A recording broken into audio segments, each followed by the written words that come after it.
Hello विद्यार्थियों, मैं अरविंद कुमार स्वागत करता हूं आपके अपने YouTube चैनल सक्सेस मंत्रा बाय बब्या कश्यप में।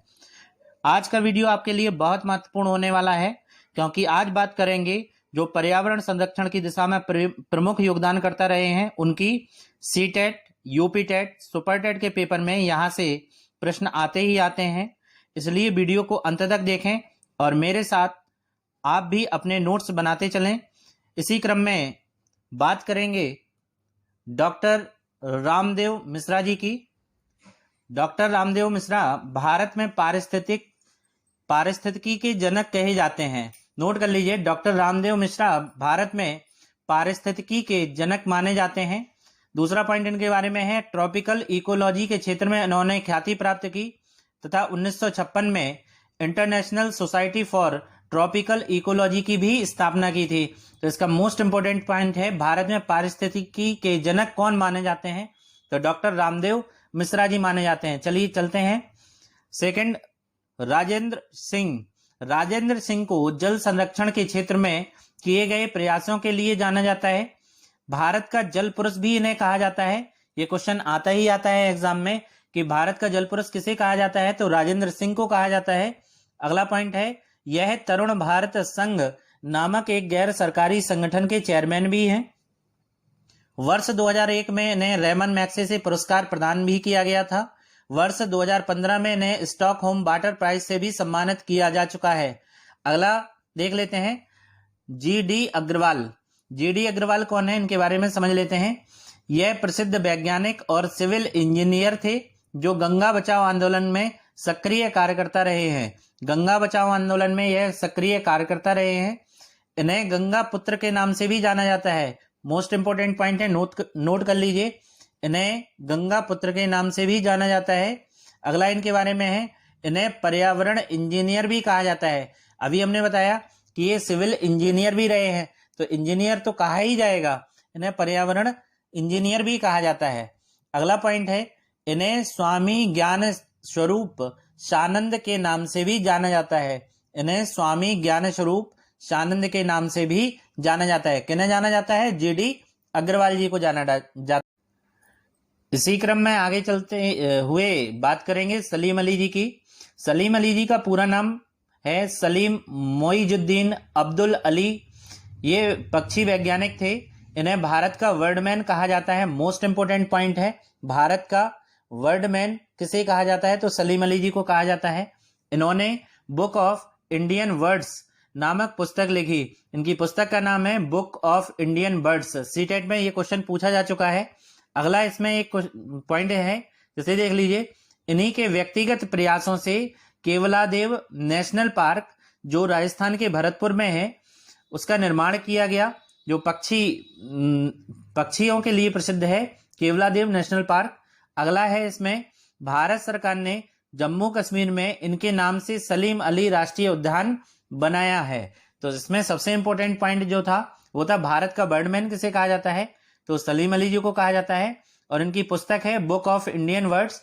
जो इनकी पुस्तक है वो एग्जाम में पूछी जा चुकी है, आगे भी इसके पूछे जाने की संभावनाएं हैं, इसलिए नोट करते चलिए। इसी क्रम में आगे हैं डॉक्टर वंदना शिवा के बारे में समझ लीजिए। 1970 में यह चिपको आंदोलन से जुड़ी थी।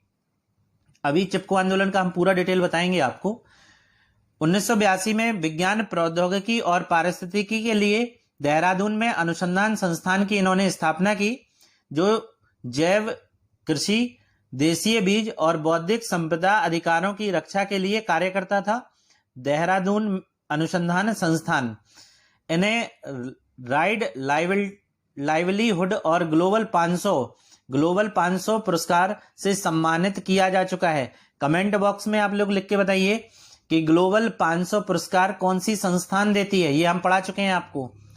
इसी क्रम में आगे चलते हैं, बात करेंगे मोस्ट इंपोर्टेंट सुंदर लाल बहुगुणा जी की। ये वो व्यक्तित्व है जो हर एग्जाम में पूछे जाते हैं। पढ़ लेते हैं। पहला पॉइंट है, प्रसिद्ध पर्यावरणविद और चिपको आंदोलन के प्रमुख नेता थे। चिपको आंदोलन के कारण वे विश्व भर में वृक्ष मित्र के नाम से प्रसिद्ध हैं। वृक्ष मित्र के नाम से प्रसिद्ध कौन है, ये क्वेश्चन बना है, तो सुंदरलाल बहुगुणा जी हैं।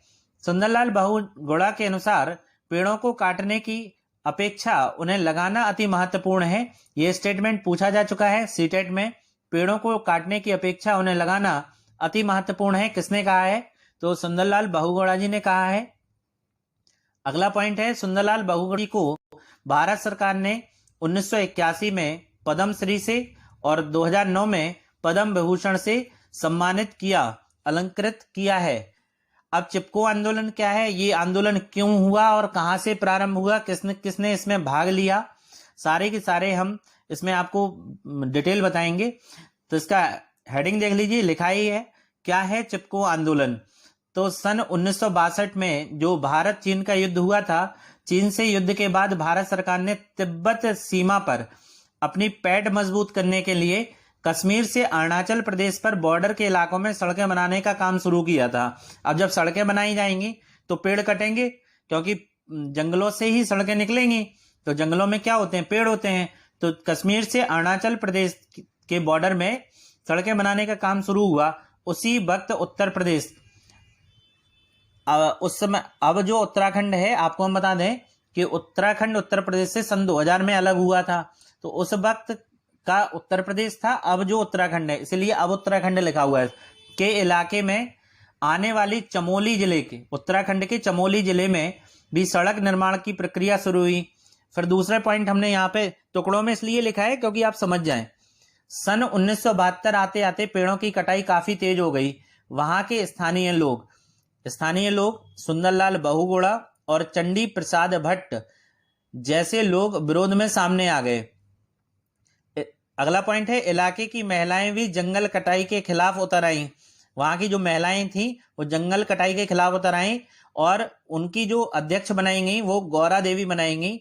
इसका अध्यक्ष गौरा देवी को बनाया गया और महिलाओं को जो लीड कर रही थी, ये महिलाएं घर घर घूमकर लोगों को पेड़ों के महत्व के बारे में समझा रही थी और पेड़ों के लिए जागरूक कर रही थी, पर्यावरण के लिए जागरूक कर रही थी कि अगर पेड़ कट जाएंगे तो ना ही वर्षा होगी और बहुत ज्यादा समस्या आ जाएगी।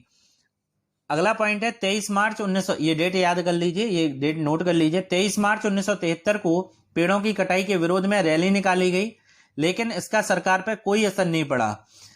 पेड़ काटने का ठेका भी दे दिया गया, ठेकेदार पेड़ काटने पहुंच गए।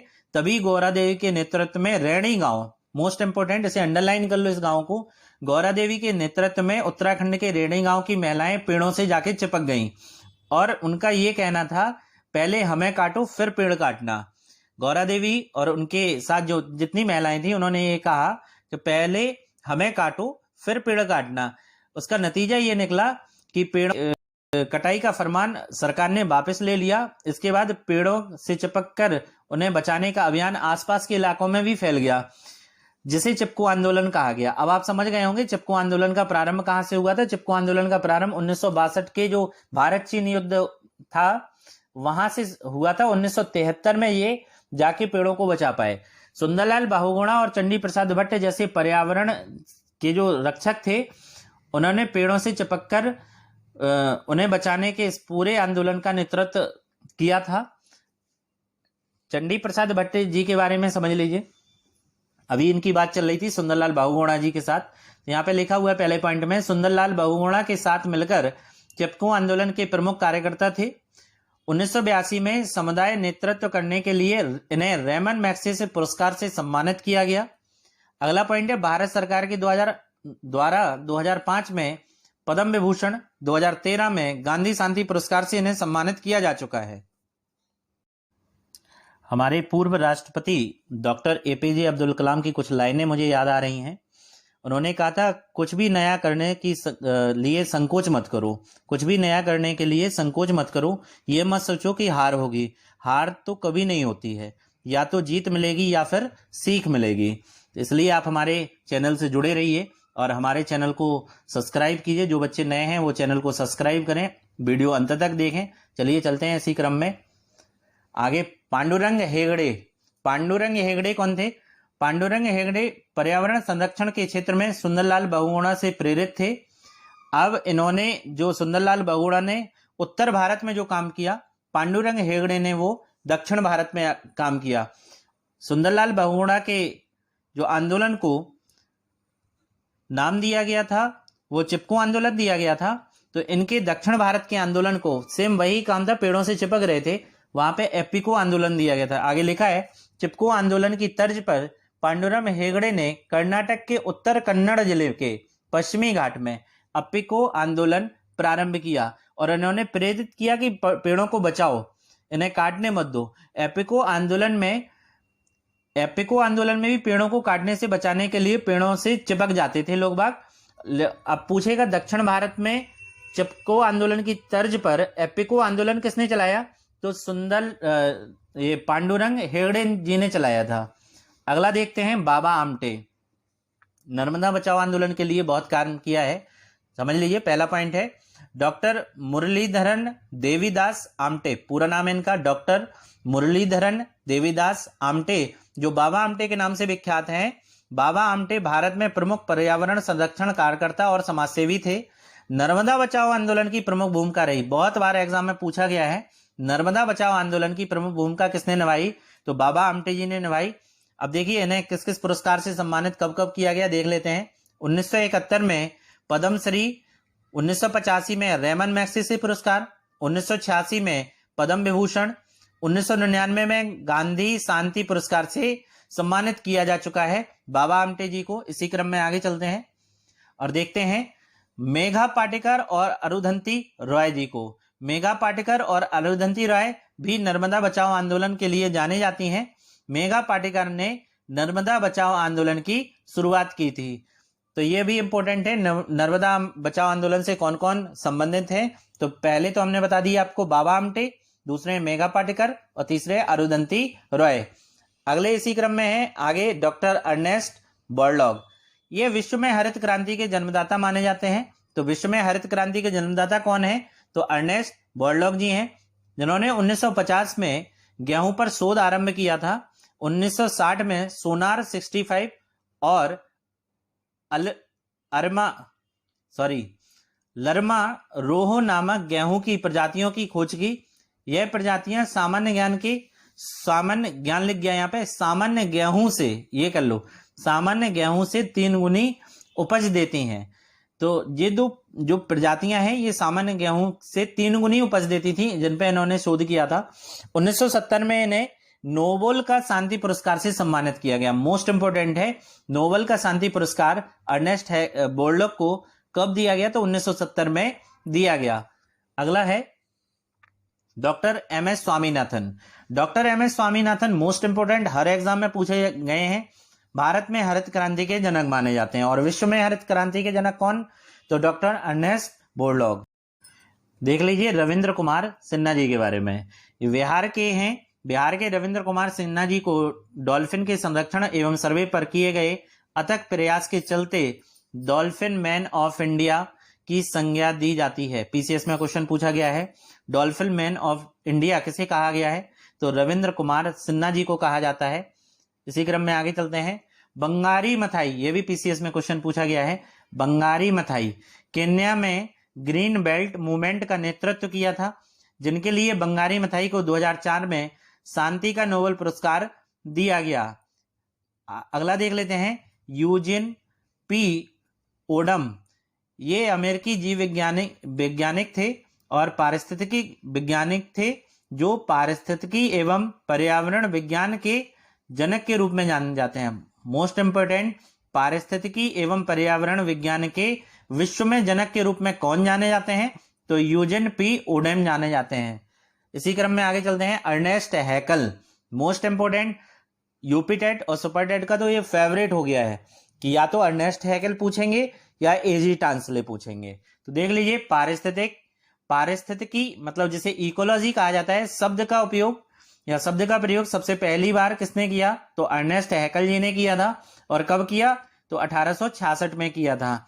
अगला देख लेते हैं, एजी टांसले, इन्होंने पारिस्थितिकी तंत्र इकोसिस्टम शब्द का प्रयोग 1935 में पहली बार किया था। तो अर्नेस्ट हैकल जी ने किसका प्रयोग किया था पहली बार, किस शब्द का? तो इकोलॉजी का। कब किया था? 1866 में। और एजी टांसले जी ने किसका किया था? तो पारिस्थितिक तंत्र जिसे इकोसिस्टम बोलते हैं उस शब्द का प्रयोग किया था। और कब किया था? 1935 में किया था। और लास्ट है वर्गीस कुरियन। वर्गीस कुरियन 1965 से 1998 तक राष्ट्रीय डेयरी विकास बोर्ड के संस्थापक अध्यक्ष रहे हैं। भारतीय श्वेत क्रांति के जनक माने जाते हैं। भारतीय श्वेत क्रांति के जनक किसे कहा जाता है? तो वर्गीस कुरियन जी को कहा जाता है। श्वेत क्रांति दुग्ध उत्पादन से संबंधित है, यह भी क्वेश्चन बहुत बनता है। श्वेत क्रांति किससे संबंधित है? तो दुग्ध उत्पादन से संबंधित है। एक ऑपरेशन फ्लड के बारे में भी हमने बताया था, जो दुग्ध उत्पादन से था, दुग्ध से था, जिसका संबंध ऑपरेशन फ्लड का, तो वो भी यहां पे नोट कर लीजिए आप। ऑपरेशन फ्लड दुग्ध से संबंधित है।